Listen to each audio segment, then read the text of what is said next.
안녕하세요. 깊이 있게 뉴스 속으로 시사인이 만드는 정치 라이브 김은지의 뉴스인 7월 5일 방송 시작합니다. 안녕하세요. 저는 시사인 김은지 기자고요. 오늘은 금요일, 그래서 특별 편성으로 준비해봤습니다. 이름하여 짝꿍 특집인데요. 왜 짝꿍 특집인지는 제가 이따가 설명드리겠습니다. 바로 모시겠습니다. 안녕하세요, 세 분. 네, 안녕하세요. 안녕하십니까. 네, 김준일 평론가이시고요. 그리고 네. 더불어민주당의 노정면 원내대변인, 그리고 개혁신당의 천하람 원내대표 이렇게 오셨습니다.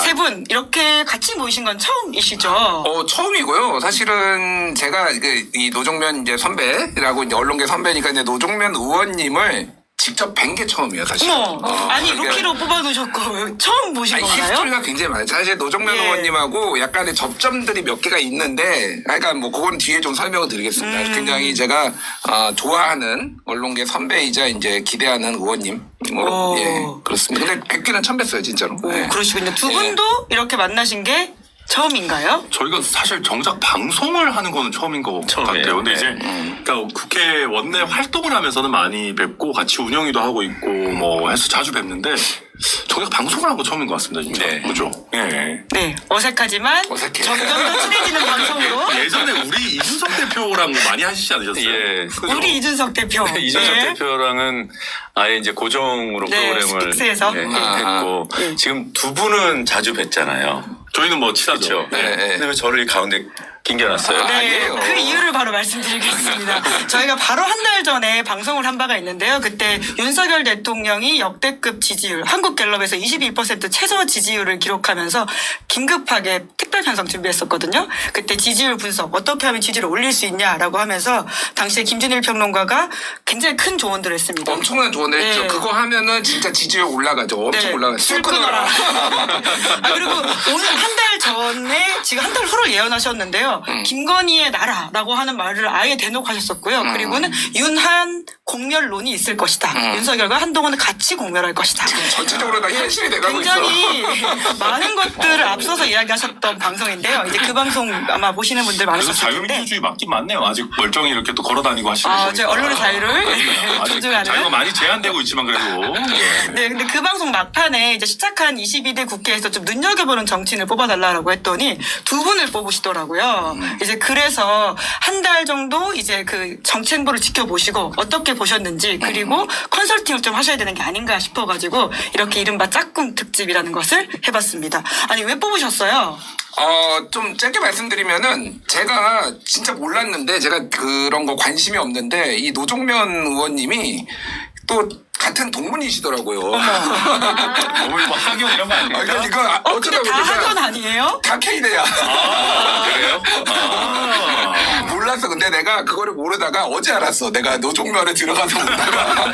근데 왜 노정면 의원님을 뽑았냐면은 뒤에 좀 설명을 더 자세하겠지만은 지금 이제 이 정부의 가장 큰 문제점 중에 하나가 이를테면은 뭐 최장병 특검으로 대표되는 이제 임명을 중시하지 않고 보수가 특히 뭐 이런 것도 있고 또 하나는 이제 언론 자유, 언론 탄압인데 여기에서 가장 민주당에서 상징적인 분이 아닌가. 그리고 그동안의 어떤 행보들 그런 것들을 봤을 때 굉장히 앞으로가 더욱더 기대되고 좀 잘하실 수 있는 분이라고 제가 생각을 했어요. 예, 그래서 진정성 있는 정치인으로서의 노정면을 제가 이제 주목을 했고 천하람 의원 같은 경우에는 워낙 뭐 대중적인 이미지도 좋고 하지만은 더 큰 정치인이 될 수 있는데 굉장히 웃으십니다. 아니야. 대중적 이미지 좋다라는 말에서. 그럼요. 예.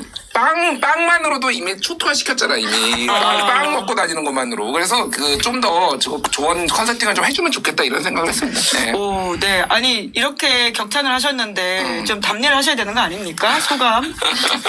재밌는 프로그램이라고 그래서 나왔는데 이거 부끄럽게 하고 되게 불편합니다 지금. 아니면 즐기셔야 됩니다. 천하람 의원처럼 즐기셔야 됩니다. 저는 뭐 빵이나 햄버거 좀 나눠드릴게요. 감사합니다. 네. 이제 그래서 스와트 분석이라고 하죠. 강점, 약점, 기회, 위기 이런 것들을 이제 김준일 평론가가 두 분에게 좀 진단을 해드리면서 이야기를 나눠볼 건데요. 근데 본격 들어가기 전에 워낙 좀 따끈따끈한 정치 현안이 있어서 이 이야기로 예열을 좀 해보면 좋겠다라는 생각이 듭니다. 이름하여 일십사건이라고 하는 것인데요. 어제 이제 CBS 한판 승부에서 김규현 논설위원이 관련된 폭로를 하면서 지금 오늘 가장 뜨거운 정치 뉴스 중 하나이거든요.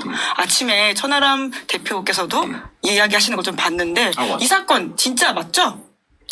맞죠? 네. 어떻게 맞아요. 봐야 되는 겁니까? 그러니까 여기서 우리가 눈여겨봐야 되는 건 오히려 장해찬 전 청년 최고위원의 존재예요. 오. 그러니까 이게 장해찬 최고의 활동과 함께 이게 맞아 떨어지지 않았다면 우연이라고 볼 수도 있어요. 사실. 우연. 그러니까 예를 들면 오늘 이제 작업이 아니다. 네, 그러니까 다른 여러 이제 매체들에서도 이미 이런 얘기가 예전부터 돌고 있었고 김건희 여사가 자기가 한동훈 위원장에게 많은 문자를 보내고 메시지를 보냈는데 일십 당하고 있다라는 걸 여러 사람들에게 하소연해 왔다. 아. 라는 얘기를 했기 때문에 이게 뭐 자연적으로 퍼진 거라고 볼 여지도 있어요. 그래서 저는 두 가지 정도에 집중을 합니다. 첫째는 이게 나오자마자 장해찬 전 청년 최고위원이 이거 사실이다. 팩트 체크를 하면서 언론인들의 취재가 많아서 내가 이걸 답한다. 그리고 내가 다음 주 월요일 한판 승부에 나가서 더 자세한 얘기를 하겠다. 이거는 거의 약간 정해진 수순처럼. 그리고 지금 장해찬 그 전 최고위원이 거의 이제 스페셜리스트예요. 어떤 스페셜리스트죠? 이거를 보시는 분들은 많이 안 보실 수 있겠지만 약간 우파라고 소위 불리는 좀 그 보수 진영의 유튜브 같은 데서는 요새 한동훈 죽이기 아. 거의 한동훈 때리기 스페셜리스트 거의 청부업자 수준으로 장해찬 전 장해찬 최고가요? 전 최고위원이 활약을 하고 있습니다. 오. 그리고 이걸 이제 공개하신 김규환 논설위원도 저도 친하고 좋은 분입니다만은 주로 친윤 쪽 이쪽들이랑 이게 좋으세요 네트워크가. 아. 이런 것들을 봤을 때 지금 타이밍에 이제는 한동훈 후보를 잡아야겠다라고 신호가 세게 간 겁니다. 예. 그렇기 때문에 저는 이거는 단순한 우연이나 하소연하다가 흘러간 게 아니고 이제 한동훈 잡겠다라고 하는 전대 개입의 신호탄이다. 그렇게 보는 겁니다. 전대 개입의 신호탄 문제 있는 거 아닌가요? 네. 뭐 기본적으로는 지금 이 사안에 왜 관심을 둬야 되는지 저는 아직 답은 못 찾았어요. 근데 하도 많이 이제 기사도 나오고 그러니까 자연스럽게 어느 정도는 알게 됐고 제가 이렇게 봤을 때는 지금 이제 뭐 청부 이런 표현까지 쓰셨는데 그럼 누구의 뜻일까? 김건희 여사의 뜻일까? 이 궁금증은 남습니다. 그래서 그런 면에서 좀 추이가 좀 궁금하긴 하고요. 그리고 여권 내부에 참 볼성 사나운 권력 암투라는 것은 분명해 보이고. 네. 글쎄요. 네, 이 정도만 말씀드릴게요. 아니, 좀 김준일 평론가 취재한 게 있으신가요? 그러니까 이제 뭐 우리 노정면 의원은 남의 당 얘기니까 아니, 천하람 의원도 남의 당 이야기입니다. 저도 남의 당 얘기를 그래서 조정훈 의원이 또 나오셔가지고 그 천 의원은 왜 남의 당 얘기를 하고 그래요? 뭐 약간 그런 식으로 하시더라고요. 하지만 지난 전당대회는 출마하셨다. 그러니까 이제 뭐 같은 당이었다가 남의 당이 됐으니까 좀 더 이제 잘 아는 거고. 지난번에 피해자 비슷해. 노정면 의원님의 이제 그거를 요약하면은 노관심이다. 뭐 이 정도 될 것 같고요. 이제 저는 뭐 이제 평론가로서 좀 다양한 맥락들의 얘기를 하자면은 일단 김규환 논설위원, 논설실장인데 그분을 욕하는 분이 있는데 기자는 취재하면은 그냥 보도하는 거예요. 이거를 가지고 그분의 뭐 의도가 있네 없네 그런 거를 얘기를 할 필요는 없고 그분이 엄청난 취재력이 있어요. 사실은 그 감사원 유병호 사무총장 관련해서 어마어마하게 계속 폭로를 했어요. 그러니까 꼭 반드시 친정권적인 그런 것도 아니고 문제가 있는 건 보수적인 성향은 맞는데 근데 이제 그런 건데 이거는 작업이라고 보면 저는 거의 작업이라고 보고요. 오늘 김규환 논설실장 만났거든요. 만나셨어요? 아침에 이제 자주 만나요. 이제 김현영 뉴스쇼 제가 가는데 아침에 와서 이제 노가리도 풀고 뭐 이럽니다. 녹취록이 있다는 거야 사실은. 어떤 녹취록이요? 김건희와 한동훈 자기가 입수한 게. 실제 대화를 나눈 녹취록이 있다. 더 깊이는 못 얘기하는데 도저히 할 수가 없는 내용들이 너무 많다. 아니 연락도 안 됐는데 언제 녹취인 거죠? 모르죠 저도. 그러니까 더 깊이는 못 물어봤어요. 그런데 어쨌든 두 사람의 관계는 이를테면은 과거부터 잘 아시겠지만은 예전에 이명수 서울의 소리 전화 통화할 때 동훈이한테 내가 연락할게 뭐 이런 거잖아요. 김건희 여사는 기본적으로 이제 부하 직원처럼 여겨요 한동훈을. 왜냐하면은 김건희는 7위, 한동훈은 7상 그래서 나이도 이제 한동훈이 한 살 더 적고 기본적으로 윤석열 검사 시절에 같이 이제 얼굴을 본 일이 많고 그러니 김건희 여사는 검사가 아니지 않습니까? 그렇지 물론 그렇지. 근데 그분은 이제 성향을 알잖아 우리가. 예, 그래서 예. 거의 이제 동생 아니면은 좀 심하게 아니면 집사처럼 옛날엔 생각을 했던 이제 그런 관계예요. 그래서 내가 일단 저거의 리얼리티가 너무 떨어진다라고 생각한 이유가 있어. 뭐냐면은 그러니까 거기서 그 CBS에서도 이제 재구성했다 문자를 예, 일부 예. 그 얘기를 했는데 한동훈 위원장님 제 위원장님이 시키는 대로 달게 처분을 받겠습니다. 막 이렇게 써 있잖아. 아. 김건희가 그런 말투를 썼을 리가 없어. 예. 평소에 동훈아 이러는 사이인데 무슨 그 처분을 받고 그러니까 그러니까 물론 이제 그 메시지가 완전히 거짓말이라고 생각하진 않아요. 다만 그런 투가 아니었고 그 앞달에 무슨 일이 있었냐면은 한동훈이 이제 국민의 눈높이를 얘기하면서 김건희 여사 쪽이 경무했다라는 게 이건 뭐 다 알려진 사실이잖아요. 그리고 그 앞단에 있었던 게 이제 김경률 그 전 비대위원이 비대위원이 당시에 마리 앙뚜아네트 발언. JTBC 예. 장르만 여의도 가가지고 이제 마르이 앙뚜아네트 가가지고 이미 이 앞단에서 감정이 다 상한 상황이었어. 그러니까 네. 그래서 이게 문자가 뚝 왔을 때 그러면 한동훈 입장에서는 어떻게 이거 받냐라는 거야. 아니 그 앞단에서 그렇게 난리를 쳐놓고 지금 와가지고 제가 사과하겠다라고 하면은 이거를 이제 진정성 있게 볼 수 있냐라는 거지. 아. 그러니까 그래서 이제 이거 읽고 답을 안 한 거는 이제 사실이고 윤석열 대통령이 그 다음에 KBS랑 대담할 때 갑자기 박절하지 못해서 제 아내가 그러니까 진정성이란 게 하나도 없는 거예요. 그러니까 그 앞뒤 맥락을 봤을 때. 한동훈 전 비대위원장 입장에서는 받아줄 이미- 수 없는 말이었다. 이미 약간 거의 싸우다시피 한 그런 상황이었고 예. 그러니까 이거에 대해서 이제 뭐 그런 상황이었는데 그러니까 그거는 있는 것 같아요. 그러니까 저는 김건희 여사께서 정말 사과할 진심이 있다면 지금이라도 사과하시라. 예, 뭐 이게 꼭 선거 앞에만 사과를 해야 되나요? 그리고 저기 도이치모터스 수사 빨리 좀 받으시면은 네. 검찰이 진짜 이러지도 못하고 저러지도 못하고 이러고 우물쭈물하고 있는데 얼마나 많은 일들이 지금 해결이 되겠습니까? 김건희 특검법에 대한 명분도 약해지고 그래서 사과 좀 하셨으면 좋겠어요. 이 기회에. 네. 예, 예. 저도 정확하다고 보고요. 네. 저도 잠깐 보태면 사과를 왜 허락을 받고 해야 됩니까? 대통령실 명의로, 그러니까 대통령실 세팅으로 영부인께서 나오셔서 사과 얼마든지 가능하잖아요. 선거 이전에만 사과해야 되는 것도 아니고 지금 하셔도 아무 문제 없고 저도 그래서 오늘 사과하시라라고 말씀을 드렸고 그 다음에 이게 왜 그러면 중요하냐? 저는 여당에서 우리 최혜병 특검법과 관련한 중재안에 사람들이 물밑에서 제가 얘기하면 공감하는 사람들 많습니다. 천하람 중재안 정도면 우리도 받을 수 있다라고 한 사람들 많아요. 왜 표결에서 그렇게 못하느냐. 다 지금 당무에 용산이 개입한다라고 생각하기 때문입니다. 뭐 캐비넷 이런 영향도 있겠지만 지난번 38 전당대회 때부터 당이 사실상 용산에서 청부해가지고 거의 무슨 만들다시피 해서 계속 용산의 출장소처럼 되어 있고 그러니까 여야가 극한 대치를 했을 때 용산 눈치를 보느라고 타협안 같은 걸 못 만들어내는 거예요. 그러니까 그런 면에서 여당의 건강한 운영이라고 하는 것은 단순히 여당 구성원들의 문제뿐만 아니라 모든 원내 구성원 더 넓게 봐서는 국민들과 직결되는 문제다. 그런데 지금까지 저도 약간 대통령께서 언제 등장할까 궁금해하고 있었어요. 왜냐면 뭐 참새가 방앗간을 그냥 지나가실 수 있습니까? 그래서 본인이 하고 싶고 특검법도 중재안도 절대 못 받겠다 거의 그런 식으로 좀 전해지고 있는데 그러니까 한동훈 위원장 떨어뜨리고 싶어 할 거 아니에요. 배신당했다고 생각하시고 언제 등장할까 했는데 여기서 또 갑자기 김건희 여사의 메시지를 재구성해서 소개하는 형태로 이게 나오고 제가 또 한동훈과 가까운 사람들에게서 들은 얘기들도 많지만 하나 해주셔야죠. 하나만 해드릴까요?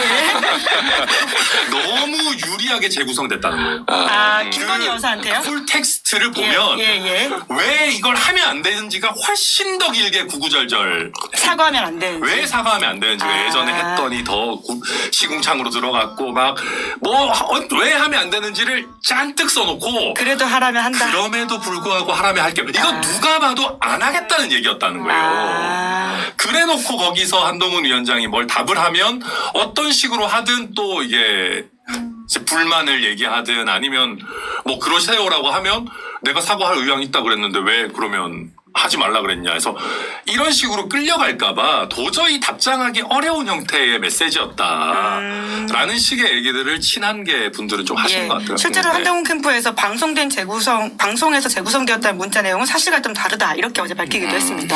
저도 말 좀 할게요. 예, 많이 하십시오.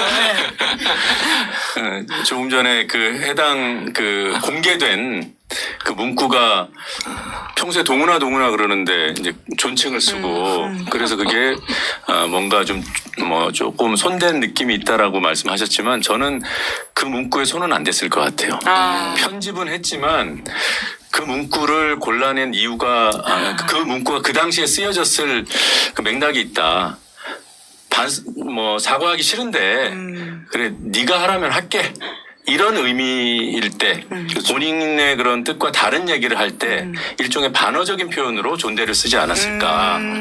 최대한 정중하고 포멀하게 맞죠. 하지만 내 진위와는 다른 느낌으로. 야 그건 이거 아니야. 근데 동훈님 하시라면 할게요. 뭐 이런 느낌 아니었을까. 아주 영화 같은 현실 같은데요. 아이 뭐 하시라면 할게요. 막 예. 이렇게. 아니요, 더 해도 돼요? 예, 더 하십시오. 더 굉장히 하십시오. 설득력 있어. 그리고 지금 이건 뭐 당연히 이제 당권 경쟁에 개입하려는 의도가 있어 보이는데 왜 개입할까? 한동훈이 그냥 단순히 싫어서 뭐 잠깐 말씀하셨지만 특검법이죠. 그러니까 한동훈 전 장관이 이제 특검법에 대해서 얘기한 순간에 그 영린을 건드린 거죠.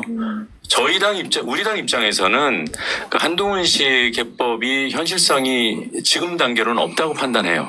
그러나 논의는 할 수 있는 거죠. 어제 그렇게 말씀하셨죠. 네.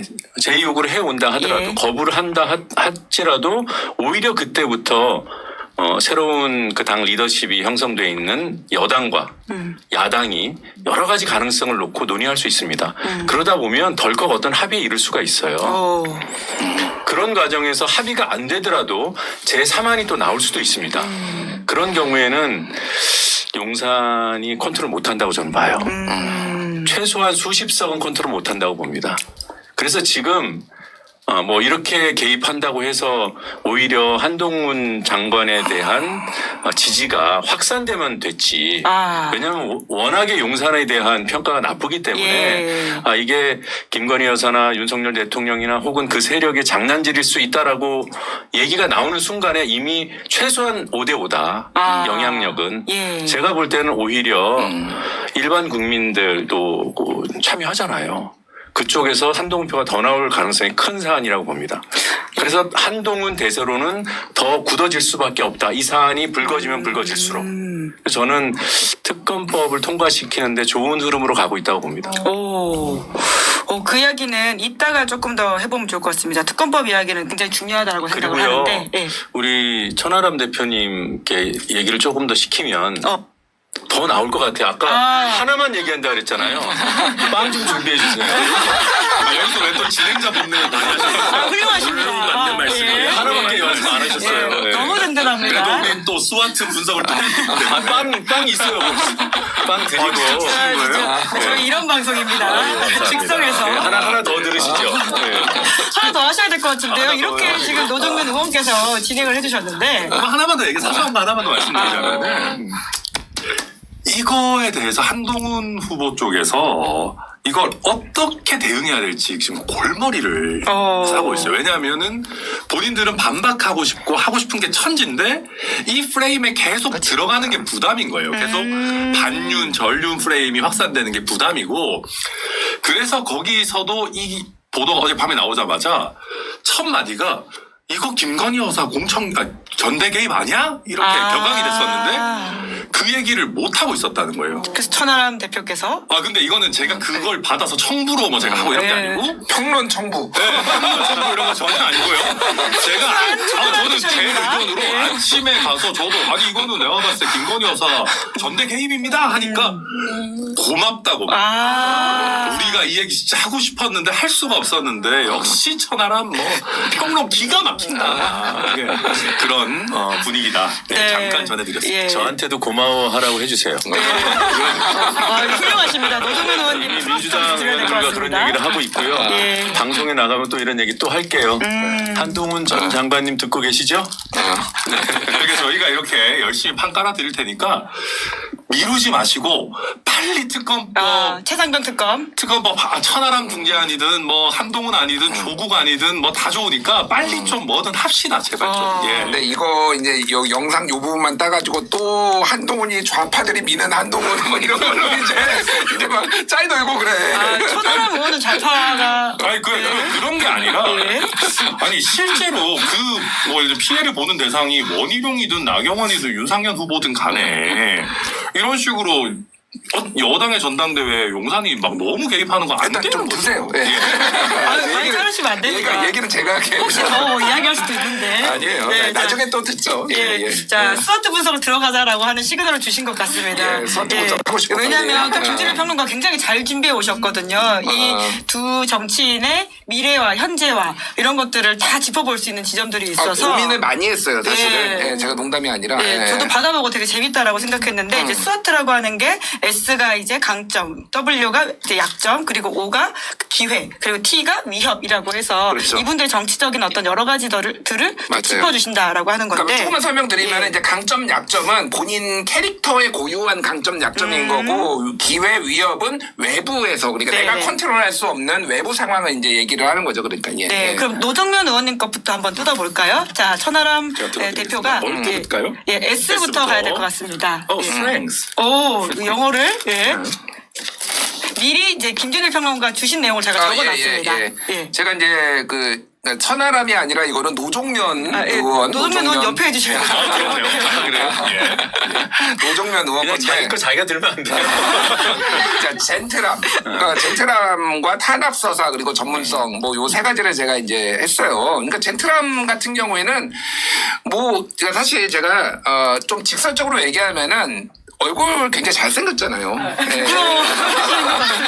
네, 굉장히 잘생겼고 그 태도나 여기에서 나오는 그리고 이제 앵커도 오래 하시고 그래서 그런 게 굉장히 좋아요. 그러니까 예, 선이 되게 좋다라고 생각을 하고 짧게 탄압서사는 해직 기자 출신이잖아요. 네. 이게 굉장히 사실은 이제 의원 활동을 할 때 그동안에 이제 고생도 본인이 많이 하셨지만은 여러 탄압도 받으셨는데 그것이 굉장히 큰 자산이 될 거다라고 저는 개인적으로 생각을 합니다. 그리고 내가 이게 짧게 말씀드리면은 2008년이었나요? 그때 해직되셨을 예. 때? 사실 제가 저도 2008년, 2009년에 이제 경향신문 노조에서 사무국장을 하고 있었어요. 왜 그러냐면은 근데 전혀 못 도와드렸어.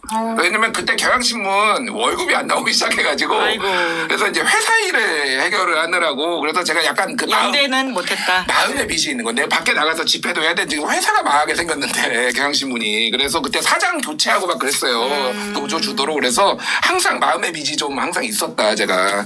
그리고 어쨌든 그리고 이제 전문성이라고 하면은 이제 언론 전문가로서 그러니까 이 국회에는 다양한 직능들이 좀 들어와야 되잖아요. 그래서 이 언론목도 있고 예를 들면은 뭐 이를테면 굉장히 많은 전문가들이 들어오는데 언론 쪽에 지금 민주당에서 계신 분들 중에서는 최고 전문가가 아닌가? 뭐 저는 그 생각을 해요. 돌발 영상 만드셨거든요. 돌발 영상 YTN에서 가장 히트 상품 중에 하나인데 유튜브 시기를 미리 예언한 어떤 콘텐츠라고 할 수 있죠. 최근에도 이제 돌발 영상이 막 수모를 겪었죠. 소조병이 빠지고 윤석열 대통령 네. 관련해서 그래서 굉장히 화제가 된 그런 콘텐츠들을 만들 수 있는 그런 전문성 뭐 이런 전문가로서의 굉장히 제가 높이 평가하는 바입니다. 예. 그러면 천하람 의원 강점을 그 다음에 하면서 두 분의 티키타카를 그럴까요? 들어가볼까요? 예, 네, 강점 같이 진짜 하시죠. 오래 들고 이게 예, 힘들다. 팔이 느껴졌습니다. 아주 훌륭한 진행이시죠. 네. 자, 천하람 의원, 이게 김준일 평론가가 뽑은 천하람 대표의 강점입니다. 강점. 한번 뽑아주신다면. 자, 호감도, 협상력, 첨바오 가루하고 햄버거네요. 예. 뭐죠? 예. 요 마이크에 좀 가리는데 잠깐만요. 예. 호감도 그러니까 지금 정치인들 중에서 가장 비호감도가 낮은 사람이 천하람 아닐까 저는 그 생각을 해요. 아니, 그렇지 않나요? 웬만한 사람들이 정치인들 중에서도 천하람 싫어하는 사람 거의 없고 최근에 예결위 때 정진석이 좀 싫어하더라. 빠직하더라 정진석. 공이, 예. 아, 그러니까 800-7070을 아니, 그것도 물어서. 있고 예. 그 뭐지? 디올백 어딨냐 내가 보러 가겠다고 하니까 정진석 비서실장의 그 눈이 빠직하는 게 보였는데 어쨌든 이 천하람의 최고 관점입니다. 천하람 의원의 최고 관점은 싫어하는 사람이 없다라는 예. 게 최고 강점인 것 같아요. 그리고 이제 협상력 이번에 그 원내대표로서 지금 세석밖에 없잖아요, 어쨌든. 근데 세석으로 할 수 있는 거의 모든 상임위와 이거 다 가져왔어요. 왜냐하면은 좀 기재위 들어갔거든요. 천나람 위원장, 그리고 이주영 복지위 들어가고 과방이 들어갔습니다. 이준석 의원. 네. 그리고 예결위 가져왔지, 운영위 가져왔지. 그래서 나머지 정당 소수 정당들이 난리가 났다라는 거예요. 천하람이 뭔데, 개혁신이 뭔데 이렇게 다 주고 우리는 왜 제대로 안 주냐. 우원식 국회의장 찾아가서 간판 지었다라는 겁니다. 그러니까 좀 그 썰은 이제 좀 이따 들으시고 그 정도로 이게 어떻게 보면 호감도에 기반한 협상력인 거예요. 그러니까 예. 싫지가 않으니까 또 와서 좀 협박도 하고 때도 쓰고 그러면은 에이 그래 들어줄게 하는 이게 굉장히 큰 강점이고 있는 거고 천바오 햄버거는 뭐죠? 예. 천바오는 이제 푸바오 이 푸바오 팬들 괜찮은가요? 예. 그러니까 외모가 이미 삼성 기득권, 삼성 같은 기득권을 가지고 있잖아요. 이게 어떻게 보면 정치인은 오히려 조금 너무 이제 30대고 그런데 약간의 저런 게 좀 장점이 될 수가 있어요. 약간의 그리고 저런 게란요. 노안을 말씀하시는 거 아닙니까? 그 햄버거 먹는 사진 막 짜에 돌아다니는데 그게 좀 친근한 이미지, 우리와 같은 친근한 이미지를 준다. 뭐 이런 거에서 장점으로 제가 뽑아봤습니다. 네. 좀 내려주셔도 될 것 같습니다. 자, 두 분 이렇게 강점을 힘들군요. 뽑아주셨는데요. 예. 강점을 뽑아주셨는데 좀 동의하십니까? 네. 바로 그냥 약점으로 넘어갈까요? 강점에 대한 생각들. 뭐 좋은 네. 얘기 해주셨는데. 그러면 바로 약점으로 넘어가면서 디펜스를 하는 것으로 하시죠. 예. 자, 그런데 약점도 있습니다. 예. 약점, 노종면 의원 약점은, 두 가지를 꼽았는데, 인지도하고 고루함이에요. 사실은 인지도가, 여기서 노종면 스타거든요? 언론계 스타고 아는데, 생각보다 많이 몰라요. 동의합니다. 선거하면서 아주 절실하게 느꼈습니다. 이게 그러니까 진짜 그래요. 이게 뭐 선거 진짜 뛰어보시면 알겠지만, 뛰어보셨으니까 잘 아시겠지만은 이 바닥에서는 되게 유명한데 사실은 잘 몰라요. 대중들은 잘 모릅니다. 이준석이 유명한 이유는 이준석이 예능 나와서 그래요. 예능. 얘는 뭐 이제 지니어스 같은 거 막 나오고 그러니까 막 유명한 거거든. 생각보다 정치인들이 굉장히 착각을 많이 해요. 내가 인지도가 높다고 아무도 몰라요. 김준일이 더 유명해 차라리. 그 인지도 측면에서 조금 더 이제 본인의 이제 상승시킬 만한 이제 계기들을 좀 만드셔야 될 것 같고 고루함이라고 했는데 사실은 이 진중함의 반대말이에요. 그러니까 이게 생각보다 진짜 방송 진행도 잘하고 하는데 좀 노잼 이미지가 있어요. 네, 굉장히 노잼 이미지가 있는데 이게 두 가지인 것 같아요. 하나는 굉장히 진중한 스타일로 진정성으로 이제 가는 거. 최근에 이제 그런 스타일이 약간 이탄희 의원이 약간 그런 거였어요. 그러니까 엘리트 스타일의 약간 진중한 면이 있는데 사실은 요즘은 크게 대세는 약간의 그 인간미를 보여주는 이런 것들이 좀 빨리 어필을 하거든요. 근데 조금 고루해 보이고 답답해 보이고 말도 느리고 이런 것들이 의정 활동하는 데는 좀 이제 단점으로 좀 작용하지 않을까 그렇게 생각을 해요. 앞에 칭찬을 크게 하신 이유가 있었네요. 말을 빨리 하겠습니다. 자, 그러면 천하람 의원의 약점까지 하고 요 앞에 같이 모아서 이야기 한번 해보죠. 예. 뜯어봐 주실까요? 예. 천하람은 상대적인 건데요. 카리스마가 떨어집니다. 이게 그러니까 결과적으로 보면은 호감도가 높고 협상력 이런 게 강하다라는 거는 이 사람의 어떤 리더십이라든지 이런 것들이 조금 약해 보여요. 그러니까 이게 하고 이제 이준석 의원하고 좀 비교가 되는 거죠. 그러니까 이준석의 리더십과 카리스마 그리고 천하람의 카리스마를 봤을 때 대부분 이준석 손을 들어줄 거예요. 그러니까 메시지가 굉장히 선명하고 노이즈를 일으키는 사람이 카리스마가 좀 있어 보이거든요. 어쨌든 그래서 이게 조금 이제 약간 참모 스타일이야. 그러니까 천하람은 참모 스타일인 게 거기 끄덕이시면 안 되는 거 아닙니까? 선명하게 싸우셔야죠. 전 현재로서는 그렇다고 생각합니다. 그리고 이제 선명성이라는 것도 비슷한 맥락인데 뭐냐면은 이게 이제 좋은 게 좋은 거고 아닌 게 아닌 거고 그러다 보니까 이 사람이 가진 어떤 정치 리더로서의 어떤 그게 좀 잘 안 드러나요. 그래서 최근에 이제 방향을 잡은 게 한국에도 성인물을 허용하라 이렇게 굉장히 선명하게 메시지를 내기 시작하더라고. 저는 좋은 시도라고 봐요. 이게 논쟁을 일으키고 이런 것들이 그래서 본인이 너무 웃으시는 거 아닙니까? AV 좋은 길로 이끌고 계시잖아요. 온 한국의 AV 업체들이 다 전화가 안 되죠. 천하람한테. 그래서 어쨌든 논쟁을 조금 전선을 잘 만들면 좋지 않을까 그 생각을 해요. 예. 네, 그러니까 말씀 듣고 보니까 각 분의 꼽아주신 강점과 약점이 사실 맞닿아 있다. 이게 조금 더 가면 강점이고 조금 더 약해지면 약점인 것 같기도 하다는 생각이 드는데요. 좀 들어보시니까 동의가 되십니까? 너무 동의하시면 또 이게 재미가 없을 것 같긴 한데요. 한번 디펜스를 하셔야 될 것 같습니다.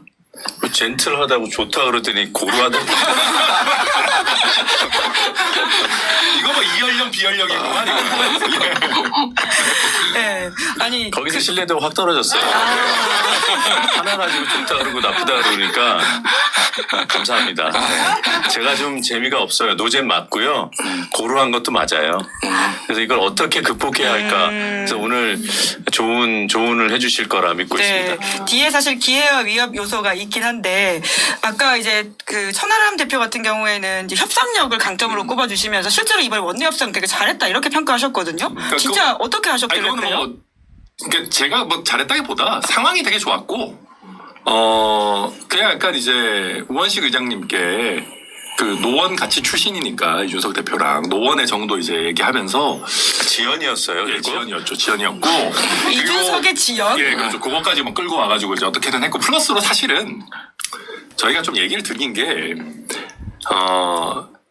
이게 너무 민주당 일색으로 가는 게 국민들 보기에 안 좋다. 그러니까 예컨대 운영위 구성에서 민주당이 막 이만큼이고 원래는 저희를 빼고 다른 민주당 위성정당으로 당선되신 분을 넣으려고 하셨어요. 위성정당이라 하면 어디를 말씀하시는 뭐 건가요? 민주당의 위성정당, 그 네. 더불어 미래연합. 네. 그러니까 거기서 당선되신 분. 그러니까 어떤 구성이었냐면 민주당 이만큼에 민주당의 자매정당이라고 할 수 있는 조국혁신당 이만큼에 또 민주당 위성정당으로 당선되신 분.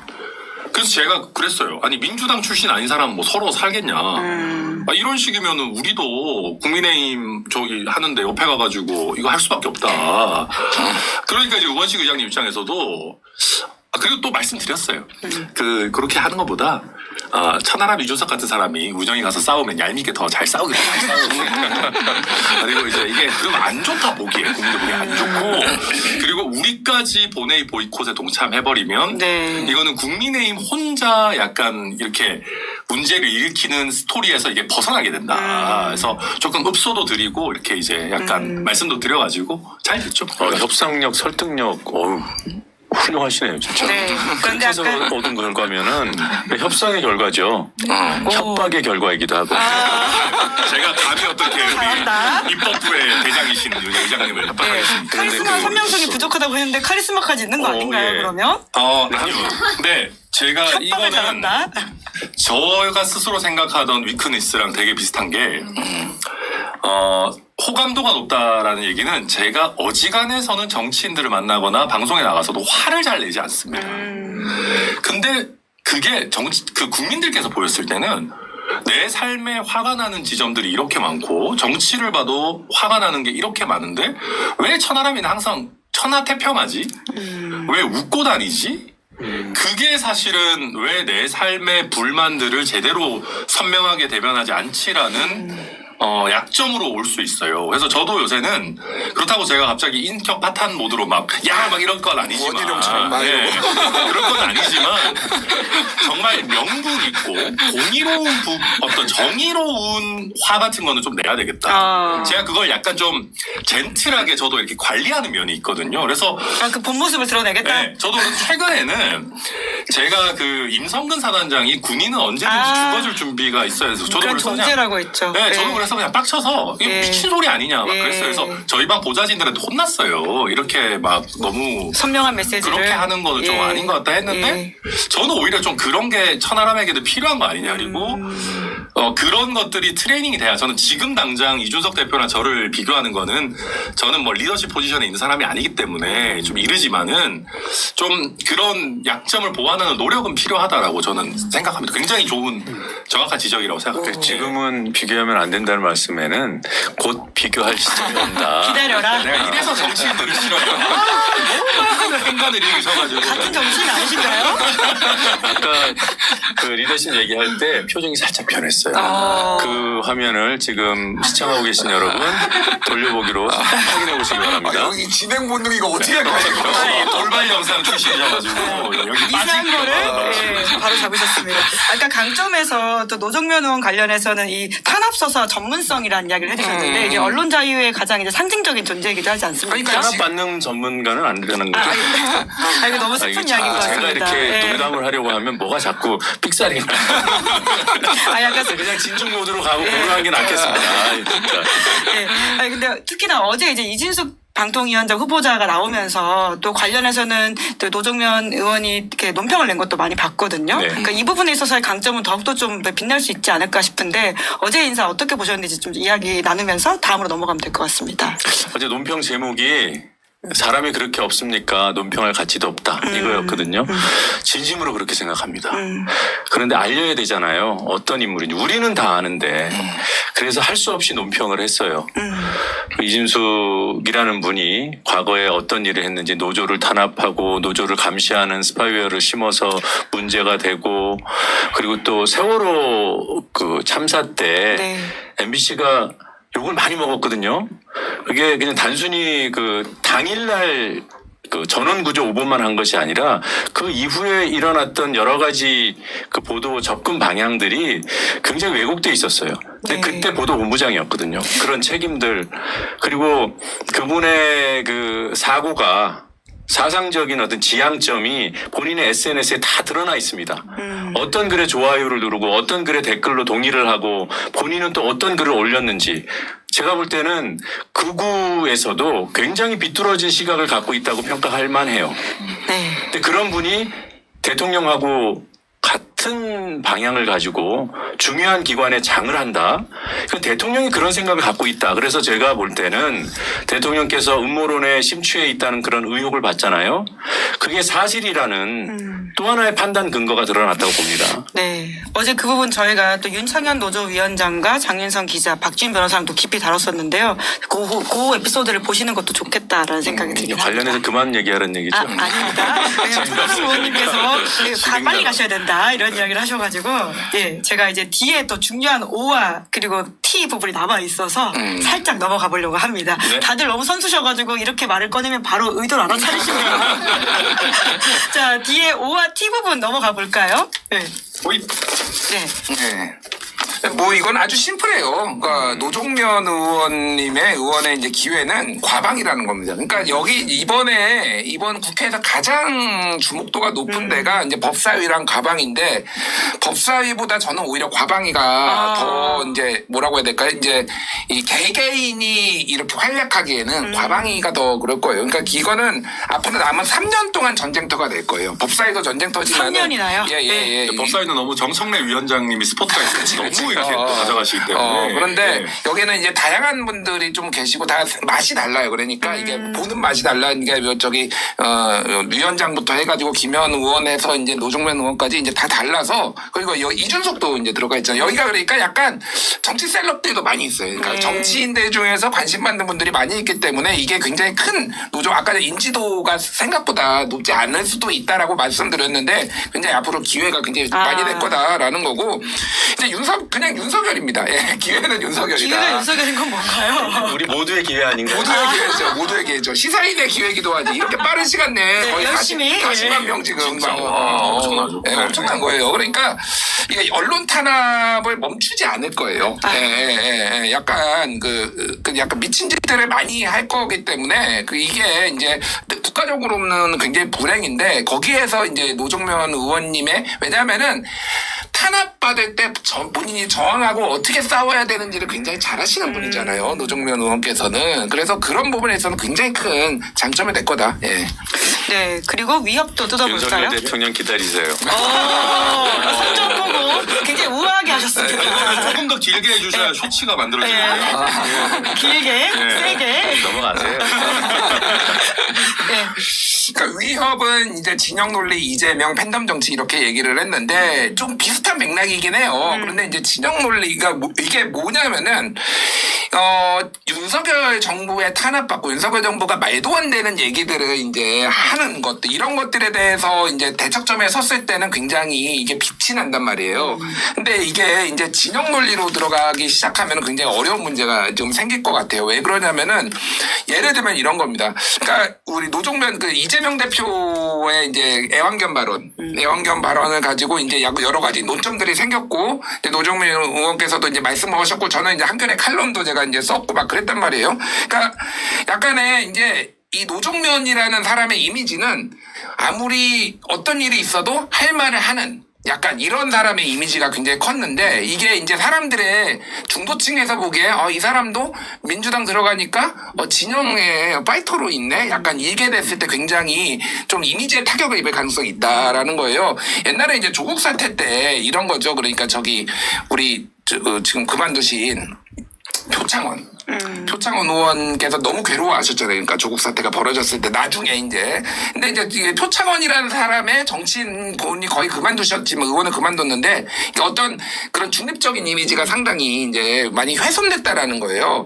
그래서 그게 이제 그 연장선상에서 보면은 이재명 대표를 둘러싼 논쟁들이 굉장히 많고 이제 팬덤 정치에 만약에 이제 소신 있는 얘기를 당에서 했을 때 그런 것들을 견딜 수가 있을까? 그러니까 노종면이 견딜 수가 있을까? 이제 이런 것들이 이제 굉장히 노종면이라는 캐릭터를 둘러싸고 위기가 이제 될 가능성이 있다라는 거죠.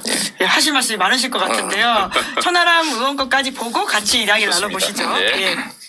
자, 천하람 대표의 기회는 예, 전쟁 정치. 예. 예. 그러니까 보수군요. 전쟁 정치는 뭐냐면은 진짜 정치가 지금 전쟁이잖아요.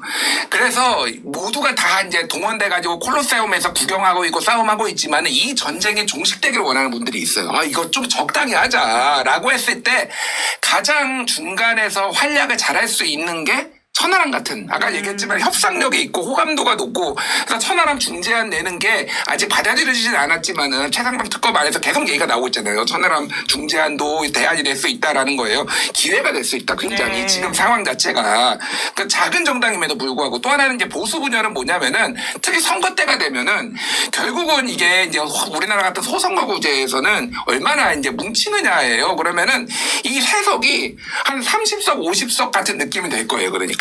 예, 이게 지금 보수가 이렇게 오랜만에 이제 분열이 됐잖아요. 예전에 바른미래당 이후에 처음으로 이제 다시 분열이 됐기 때문에 굉장히 이게 큰 장점으로 그러니까 협상까지 잘하기 때문에 굉장히 적은 판돈으로 크게 노름을 잘할 수 있겠다. 이런 생각이 이제 드는 거죠. 예. 네, 그럼 위협은 뭔가요? 네, 소수정당 윤석열 펜코 이번엔 윤석열 대통령이 위협에 들어갔네요. 네. 아까는 예, 기회였던 것 같은데. 그러니까 지금은 윤석열 신나게 까고 있잖아요. 신나게 까고 있는데 예를 들면 이런 거예요. 물론 이준석 의원도 그렇고 이제 합당은 없다라고 이제 막 얘기를 하고 있는데 만에 하나 다시 이제 뭔가 보수가 뭉쳐야 되는 상황에서 그러면 천하람은 스탠스를 어떻게 가져갈 거야? 윤석열에 대해서 뭐 이런 이제 가능성들이 있는 거예요. 사실은 굉장히 위협적인 이거는 벌어지지 않은 일이지만은 계속 이제 내부 총재 소위 말해서 이런 거 이제 그런 포지션에서 하는 것도 굉장히 어려운 부분이에요. 그러니까 그래서 뭐 이 합당을 하거나 그렇게 됐지 안 됐지는 모르겠으나 윤석열이라는 존재 자체가 사실은 보수를 내내 괴롭힐 거예요. 사실은. 그리고 보수가 망하는데 앞으로 굉장히 어려움을 겪는데 윤석열이라는 존재 때문에 그렇게 될 건데 그 부분을 어떻게 이제 극복을 할 것이냐 이게 이제 가장 위험한 거고 뭐 소수정당이죠. 그러니까 아무리 협상력이 좋아도 세석다리 뭐 이런 얘기 하잖아요. 이거 100분의 1이거든요. 그러니까 이 부분은 굉장히 정치를 하는데 예를 들면 지방선거 치르고 뭐 이를테면 대선 치르고 이럴 때 굉장히 이제 한계로 좀 많이 들어갈 겁니다. 그리고 펜코는 왜 제가 꺼내놨냐면은 이게 일종의 저는 이제 팬덤 정치의 가능성 위기라고 보는데 지난번에 이준석 그 예전에 이제 저기 이낙연이랑 이제 합당하고 그럴 때 배복주 이제 뭐 비례 얘기한 거 부대표가 이제 비례를 한해한 거 이준석이 끝까지 배복주 얘기를 했거든요. 배복주는 사실은 별로 중요하지 않은 인물이었는데 사실 제가 보기에는 그 주 지지층인 펜코 그러니까 2030 남성들의 어떤 정서를 굉장히 크게 반영하지 않았나 그런 생각이 들어요. 그러니까 넌 지지자들의 눈치를 안 볼 수는 없다라고 봅니다. 근데 거기에 끝까지 끌려가는 정치는 저는 큰 정치인이 될 수가 없어요. 그래서 어느 정도 눈치를 보겠죠. 저는 뭐 그 존중하는데 팬덤 정치를 비판을 하면서 본인이 팬덤 안으로 들어가면 안 된다. 저는 뭐 이제 천하람, 이준석 이런 분들한테 그런 얘기를 좀 하고 싶어요. 예. 네, 굉장히 하실 말씀이 많으실 것 같다라는 생각이 듭니다. 어떤 면에서 디펜스 하시고 싶으실 것 같기도 하고 또 뭐 더 물어보시고 싶으신 게 있을 것 같은데. 이재명 전 대표 그리고 팬덤 이런 부분이 어떤 점에서 약점일까? 그냥 무작정 따라갈 때 그럼 반드시 그건 약점이죠. 근데 저는 모르겠어요. 적어도 지금은 해야 할 말이 있으면 한다. 제가 일부 언론인들 또는 언론 행태를 향한 애완견 그런 지적을 지금도 동의하고 있어요. 그리고 그 당시 그 논란이 불거졌을 때 가장 먼저 했던 일은 이재명 대표의 풀텍스트로 확인하는 거였어요. 그리고 제가 판단하는 과정을 거쳤고 이재명 대표여서 제 입장을 밝힌 것이 아니라 입장을 밝혀야겠다는 결심이 서서 밝힌 겁니다. 저는 이런 자세로 계속 대응을 할 거고 그런 부분이 지금은 제 강점이라고 생각해요. 근데 결과적으로 하다 보면 뭐 맨날 민주당 편만 들고 민주당이라고 이재명 대표 편만 들고 그렇게 되는 것이 부담스러울 수도 있겠죠. 그러나 그것을 극복하는 것이 모르겠어요. 제가 하고 싶은 거예요. 역으로 그렇게 당신은 친 이재명이야? 덮어놓고 친 이재명이야? 라는 그런 평가가 논거가 없다면 거기에도 맞서는 것이 저다움이라고 저는 생각합니다. 그래서 주신 그 약점에 대한 그러니까 위협에 대한 예. 그런 조언은 정말 감사하게 그리고 꼼꼼하게 더 새겨서 앞으로 정치 활동하는데 걸음으로 쓰겠지만 적어도 지금은 이재명 대표가 이렇게 형성되어 있는 그런 이미지들 여기에 근거가 있는 것인지 그게 없다면 없다고 얘기하는 것이 맞겠다라는 그런 판단을 하고 있습니다. 아무튼 조언 감사합니다. 네. 자, 천하람 대표님. 네. 저는 요새 보수 진보가 뭘까가 참 어렵습니다. 이게 사실 글로벌한 관점에서 이런 게 있을 거고 제가 생각하는 게 있을 거고 사실 한국 사회에 약간 오염된 내지는 왜곡돼서 사용되는 용례들이 또 있을 겁니다.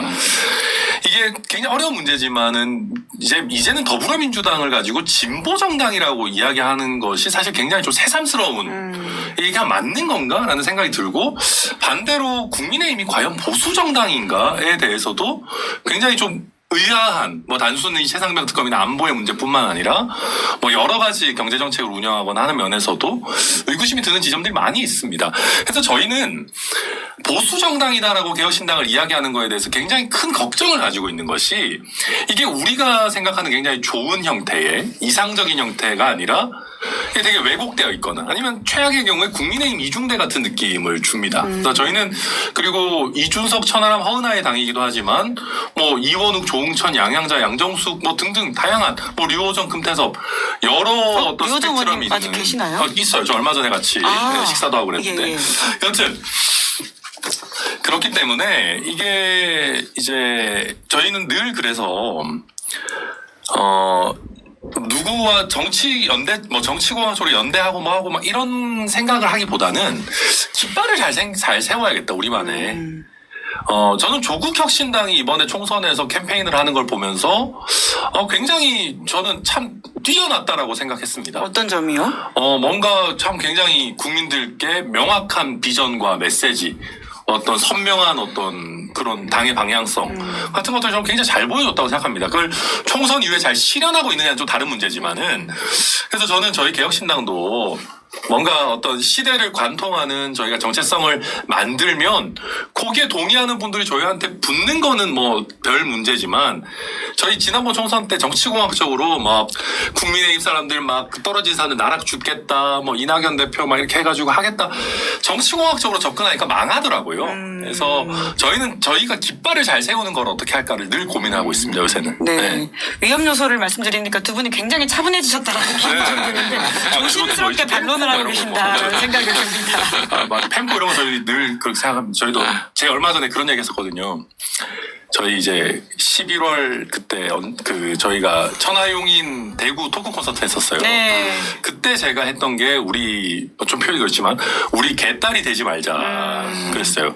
그래서 여러분이 가장 싫어하는 정치인에게 되는 잣대로 천하람을 평가해 달라라는 얘기를 했는데 괜찮으세요? 괜히 했나? 그래서 저희 지지층이 너무 팬덤화되거나 약간 뭐 천하람, 이준석이 말하면 무조건 따라가거나 이런 형태인 거는 저희도 원하지 않습니다. 네. 팬덤이 지금 쓰이고 있는 그런 용어로서의 팬덤은 지양해야 된다는 점에 대해서 절대적으로 공감합니다. 그러니까 극소수, 극렬, 뭐 아주 뭐 묻지도 따지지도 않고 이 방향으로만 가 하고 어떤 정치 세력을 향해서 압박하는 거 좀 반대해요. 당연히 반대해요. 그런데 지금 각 당의 지지자들, 각 세력의 지지자들, 그것이 팸코든 개딸로 불리든 그 사람들의 규모나 숫자나 이런 것들을 볼 때 우리가 쓰고 있는 개딸이나 팬덤이라는 그런 규정에 부합하는 사람들인가?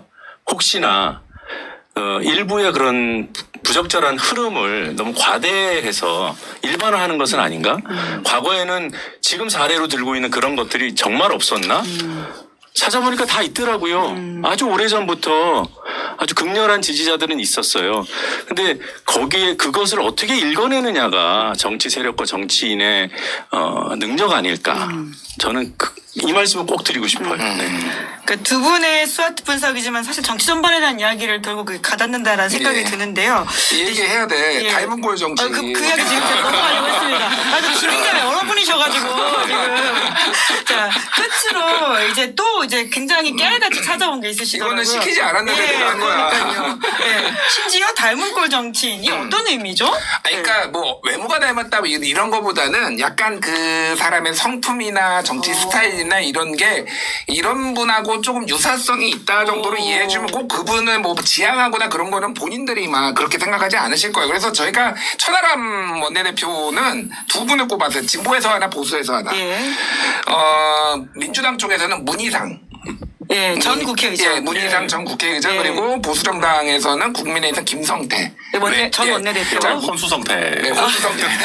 그러니까 왜 그러냐면은 자 문희상 의장 같은 경우에는 별명이 있어요. 예. 외모는 장미인데 예. 그 꾀는 머리는 조조라는 게 있어요. 관우 아닌가요? 조조였나? 예, 조조. 예. 그러니까 이분이 진짜로 그런 스타일인 거는 더 후덕하고 약간 그리고 약간 뭐 굉장히 많은 분들하고 친분도 있는데 굉장히 머리가 확확 돌아가시는 분이거든요. 그래서 이미지도 좋아요. 그러니까 전체적으로 싫어하는 사람도 많지 않아요. 그러니까 그래서 약간 천하람이 약간 그런 스타일이고 김성태 의원 같은 경우에도 뭐 싫어하시는 분도 있고 뭐 그러지만은 보수 정당 내에서는 김성태를 싫어하는 사람이 없어. 굉장히 품이 넓은 분이에요. 그러니까 너무 재밌어요. 그러니까 유머러스예요. 네. 예. 그래서 그 천하람 약간 그런 거가 이제 조금 닮지 않았나 그 생각을 하고요. 노종면 의원 그 우리 수석 대변인 같은 경우에는 제가 두 명 꼽았는데 문재인, 유승민 이 두 분을 꼽았어요. 공통점이 있죠. 노잼입니다. 노정면까지 해도 다 노잼이야. 젠틀하신 분들. 네, 젠틀하신 분들.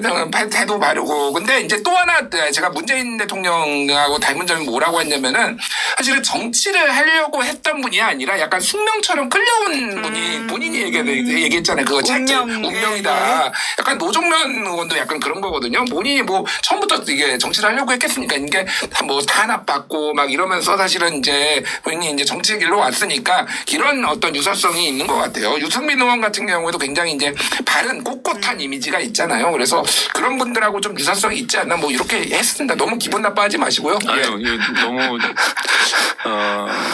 그 뭐라고 할까? 일가를 이루었던 분들하고 비유를 해주셔서 감당이 잘 안 되고요. 네. 다만 제가 그분들보다는 노잼은 아닐 겁니다. 노잼 대결. 지금 소감 자체도 굉장히 고루했어요. 네, 제가 지금 저희 임기가 4년이잖아요. 이제 한 달 지났잖아요. 예. 이제 보시게 될 겁니다. 제 속에 있는 여러 가지 끼 이런 것을 지금은 좀 조심하고 처음에 너무 깝치면 안 되니까. 보여드린다고 하는 게 의정 활동이 아니라 유잼 역을 보여주신다고 하셨습니다. 자, 어떻게 이제 문희상, 김성태 두 닮은 제가 꼴? 워낙 또 좋아하고 그런 분들이라서 좋고요. 근데 이제 저도 늘 그런 걱정이 있는 게 이분들이 참 좋은 분들이지만 이분들이 아까도 말씀드렸지만 약간 리더의 카리스마를 갖춘 분들이냐에 대해서는 우리가 이제 약간의 그 걱정들을 갖고 있습니다. 조정하고 화합하시는 분들. 예, 그런 부분들이 있어서 아까 이제 말씀 주신 위크니스, 약점과도 또 일맥상통하는 부분들이 있는 것 같고 아마 저희 당의 그 전직 대표가 했던 얘기인 것 같은데 정확하지 않습니다. 저한테 그런 얘기했어요. 선명성을 길러야 된다는 얘기를 하면서 너 너 자칫 잘못하면은 못생긴 오세훈 될 수 있어라는 못생긴 이준석 대표가 그런 이야기를 했다고요? 뭐 이준석이 했나 뭐 누가 했던 거 아니고 왠지 근데 제 전직 기억상에는 이런 정도의 싸가지 없는 얘기를 할 사람은 이준석이 아니었을까 제 기억이 왜곡돼 있을 수도 있습니다. 아무튼 우리 당의 누군가가 저한테 이제 그런 얘기를 했었는데 오세훈 시장님도 사실 두루두루 이렇게 뭔가 원만하시고 기본적으로 호감도가 높은 정치인이신데 거기는 이제 외모가 선명하시고 이제 그 자체로 굉장히 홍준표 시장도 인정할 정도의 미남이시기 때문에 그 자체가 경쟁력이신데 그러니까 너는 그렇게 잘생긴 오세훈이 아니고 약간 못생긴 오세훈처럼 가면 되겠느냐라는 우려를 실제로 좀 하시는 분들이 계셔서 저도 이제 오늘 말씀 주신 예. 게 굉장히 공감이 그럼 많이 됩니다. 천하람 대표의 목표는 국회의장 문희상 그리고 원내대표 김성태 서울시장 오세훈을 뛰어넘는다. 그러니까 대통령의 목표라는 얘기로 아니 하시고 뭐 계신 거 아닙니까? 그렇다기보다는 이제 좀 카리스마 예. 이런 게 부족한 예. 부분이 있기 때문에 네. 대통령 되면 나 만족하지 못한다. 나 방통위원장 시켜줘. 아니 본회의에서 청탁을 한 사람이 어디 있습니까 지금? 아니, 지금 천 대표가 여러 말씀을 하셨는데 왜 제 머릿속에는 오세훈 시장을 세게 디스했다는 느낌이 나죠? 아닙니다. 별로 안 좋아하세요? 저 오 시장님 좋아합니다. 저한테. 자. 그리고 승부사 기질도 있으시죠. 아니 그래서 존재감 기르려고 지금 100m 주차장상 세우겠다라는 거 아니야 지금? 태극기입니다. 주차장 가지고.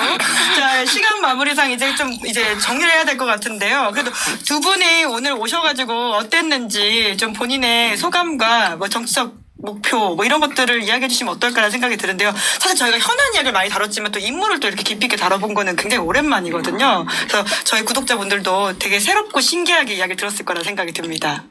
네, 두 분 사이에 끼어 앉아가지고 되게 어색했고요. 잘 스며드셨습니다. 그래서 이제 뭐 정치적인 포부 뭐 이런 거 말하라는 거죠. 뭐든 오늘 방송 어떠셨는지도 괜찮고요. 그래요? 마무리 오늘 말은 방송 뭐든 좋습니다. 어색했고요. 저 때문에 어색해진 것 같아서 너무 좋습니다. 아니, 안 어색했습니다. 네, 화기애애했습니다. 끼를 좀 드러낼 수 있도록 예. 뭐 방송에서 랩을 하면 좀 낫지. 오, 목표? 요즘 국힙 씬이 좀 안 좋거든요, 사실. 예, 필요합니다. 아, 국회의원 출신 국힙. 예. 하여튼 잘한다는 칭찬은 누구나 듣고 싶을 텐데 유능하다. 그리고 믿을만하다. 그리고 한편에서는 쟤는 인정한다.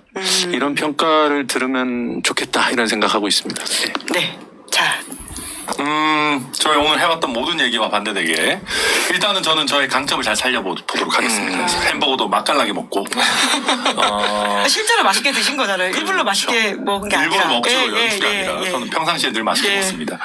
그리고 이제 한국 정치에 있어서도 천하람이 있어서 좀 더 맛깔나고 좀 흐뭇하게 볼 수 있는 장면들을 일단은 만들어보고 부족한 카리스마나 선명성의 문제는 뭐 어떻게든 되겠죠. 뭐 하다 보면 결정적인 저는 제가 이게 어떻게 한다고 되는 게 아니고 결정적인 순간이 또 오지 않겠나 기대합니다. 네.